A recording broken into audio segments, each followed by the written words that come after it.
Global পয়েন্টের উপস্থাপন করছে আজকের আন্তর্জাতিক বিশ্লেষণ।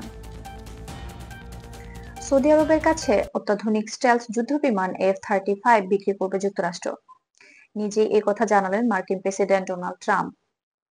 এই সংক্রান্ত পরিকল্পনার অনুমোদন দিবেন তিনি। এ বক্তব্য প্রকাশে আসার পর বিষয়টি আন্তর্জাতিক অঙ্গনে নতুন আলোচনার জন্ম দিয়েছে। তবে সর্বশেষ ভ্যালিড তথ্য অনুসারে যুক্তরাষ্ট্র ও সৌদি আরবের মধ্যে F-35 নিয়ে আলোচনা থাকলেও কোনো আনুষ্ঠানিক বিক্রি বা অনুমোদিত চুক্তি সম্পন্ন হয়নি। বিশ্বস্ত সংবাদ মাধ্যম রয়টার্স, বিবিসি, এপি নিউজ এবং ডিফেন্স নিউজ জানিয়েছে, ট্রাম্প প্রশাসনের সময়ে সৌদি আরব F-35 কেনার আগ্রহ প্রকাশ করেছিল। এই সময় কিছু প্রাথমিক কূটনৈতিক আলোচনা হয়ও বটে, কিন্তু যুক্তরাষ্ট্রের প্রতিরক্ষা মন্ত্রণালয় এবং মার্কিন কংগ্রেসের অনুমোদন ছাড়া এমন উচ্চ মানের স্টেলথ বিমান বিক্রি চূড়ান্ত করা সম্ভব নয়। এ নিয়ে এখনো কোনো সরকারি অনুমোদন দেওয়া হয়নি। বিশেষজ্ঞরা বলছেন, F-35 বিশ্বের অন্যতম উন্নত প্রযুক্তি নির্ভর বিমান। এর সফটওয়্যার, রাডার, অ্যাভিয়েডেন্স সিস্টেম এবং নিরাপত্তা কাঠামো অত্যন্ত সংবেদনশীল। তাই যুক্তরাষ্ট্র সাধারণত এই বিমান রপ্তানির ক্ষেত্রে কঠোর নিরাপত্তা মূল্যায়ন করে থাকে। যে কোনো বিক্রির আগে প্রযুক্তি সুরক্ষা, আঞ্চলিক স্থিতিশীলতা এবং প্রতিরক্ষা ভারসাম্যের বিষয়গুলো বিবেচনা করা হয়।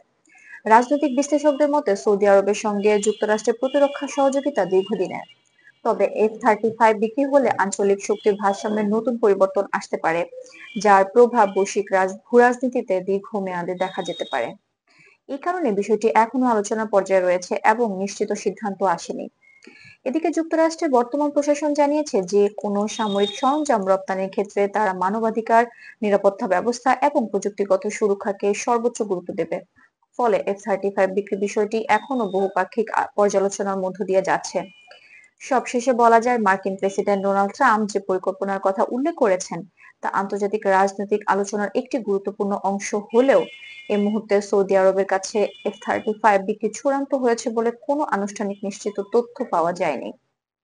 এটি মূলত সম্ভাব্য প্রতিরক্ষা প্রতিযোগিতার একটি অংশ, যার বাস্তবায়ন নির্ভর করছে ভবিষ্যতের কূটনৈতিক সিদ্ধান্ত, নিরাপত্তা মূল্যায়ন এবং প্রযুক্তিগত যাচাইয়ের উপর।